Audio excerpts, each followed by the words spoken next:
வேதம், 6 சாஸ்திரம், 18 புராணம், 64 கலிக்காலம், 96 தத்துவம், 108 யாகம், இவை அனைத்தும் கற்ற ஆண்டோர்களே, சான்றோர்களே, உங்கள் அனைவருக்கும் அகத்திய மாமுனிகளின் வணக்கம் வணக்கம் வணக்கம். அன்று திரு கைலாயத்தில் தந்தை சிவபெருமான் திருமணம் நடந்து கொண்டிருந்தது. அப்பொழுது 33 கோடி தேவர்களும் 48,000 ரிஷிமார்களும் திருமண காட்சியை காண்பதற்கு திரு கைலாயத்தை நாடி வந்திருந்தார்கள். உலகத்தோடு ஒன்றாக கூடியதால் பூமி பாரம் தாங்காமல் வடதிசை தாழ்ந்தும் தென் திசை உயர்ந்தும் காணப்பட்டது. அங்கு வந்த நான்கோடாகப்பட்டவர் சிவசிவா, இப்படி உலகம் சமமில்லாமல் இருந்தால் ஈசனின் தீர்மானம் எப்படி நிறைவேறும் என்று கேட்டார்.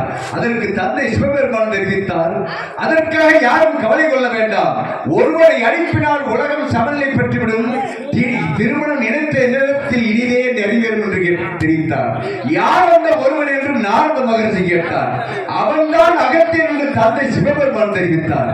அகத்தியனா, அந்த குள்ளமுடிக்கு அவ்வளவு வல்லமை இருக்கிறதா என்று நாரத மகரிஷி கேட்டார்.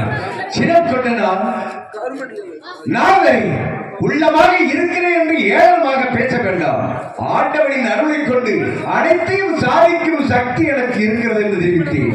அப்படி என்றால் எங்கே உலகத்தை சமநிலை படுத்துவா பார்க்கலாம் என்று தெரிவித்தார். உலகத்தை சமநிலை படுத்தாவிட்டால் என் பெயர் அகத்தியமாக முடியும் என்று சவரம் செய்துவிட்டு தந்தை சிவபெருமான் சென்றேன். தந்தையே, 33 கோடி தேவர்களும் 48,000 ரிஷிமார்களும் தாங்கள் திருமண காட்சியை காண்பதற்கு ஒன்றாக கூடியிருக்கின்றார்கள்.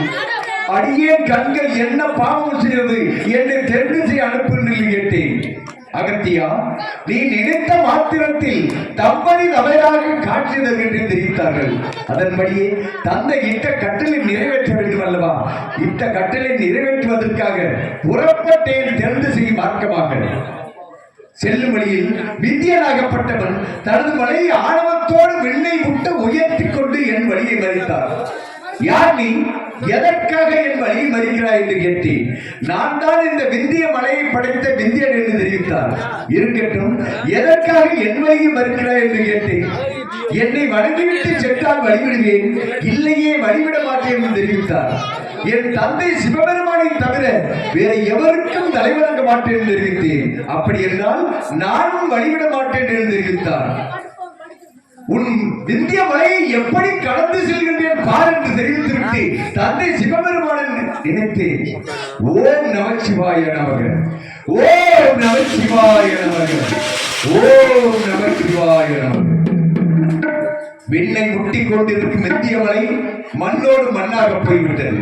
புறப்பட்டேன் தனது வழியாக செல்லும் வழியில் விந்தியனாகப்பட்டவர், சாமி, ஆத்திரத்தில் அறிவிழத்தில் நிலை குறைந்து விட்டேன், என்னை மன்னியுங்கள். இந்த மலை விண்ணை முட்டும் வேண்டாம், அதற்காக மண்ணோடு மண்ணாக போகும் வேண்டாம், எப்பொழுதும் போல் சமமாக இருக்க செய்கிறது தெரிவித்தார். அதன்படியே விந்திய கேட்டுக்கொள்வதற்கிணங்க விந்திய மலையை சமமாக செய்துவிட்டு புறப்பட்டேன். செல்லும் வழியில் கங்கை, யமுனை, சரஸ்வதி, பொன்னி என்ற நதிமார்கள் என்னை கண்டு ஏளனமாக பேசிக் கொண்டிருந்தார்கள். அதில் மற்ற நதிமார்கள் கங்கை, யமுனை, சரஸ்வதி என்ற 3 நதிமார்கள் என்ன தெரிவித்தார்கள்?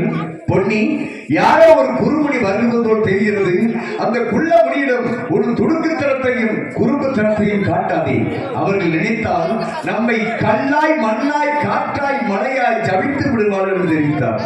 அதற்கு பொன்னி என்ன தெரிவித்தால், எப்பேற்பட்ட முனிவராக இருந்தாலும் சரி, காலையில் எழுந்தவுடன் நீராடுவதற்காக நம் போன்ற நதிமார்களை நாடி வந்துதான் ஆக வேண்டும் தெரிவித்தார். நான் தெரிவித்தேன், பொன்னி, நான் நினைத்தால் நினைத்த மாத்திரத்தில் ஒரு நதியை உருவாக்கி அதில் நீராடிவிட்டு செல்வோம். ஆனால் ஆணவத்தோடு பேசும் உன் போன்ற நதி அடக்கவும் என்னால் முடியும் என்று தெரிவித்தேன். நான் எடுத்து வைக்கும் ஓட்டத்தை கூட அடக்க முடியாது தெரிவித்தால் பொன்னி. பொன்னி, மீண்டும் கூறுகின்றேன், நான் நினைத்தால் நினைத்த மாத்திரத்தில் ஒரு நதியை உருவாக்கி அதில் நீராடிவிட்டு செல்வேன். ஆனால் ஆணவத்தோடு பேசும் உன் போன்ற நதிமார்களை அடக்க என்னால் முடியும் என்று தெரிவித்தேன். நான் ஓடிக்கொண்டிருக்கும் ஓட்டத்தை ஒரு அடியை கூட உன்னால் அடக்க முடியாது தெரிவித்தார். சினம் கொண்ட நான் பொன்னி நதியை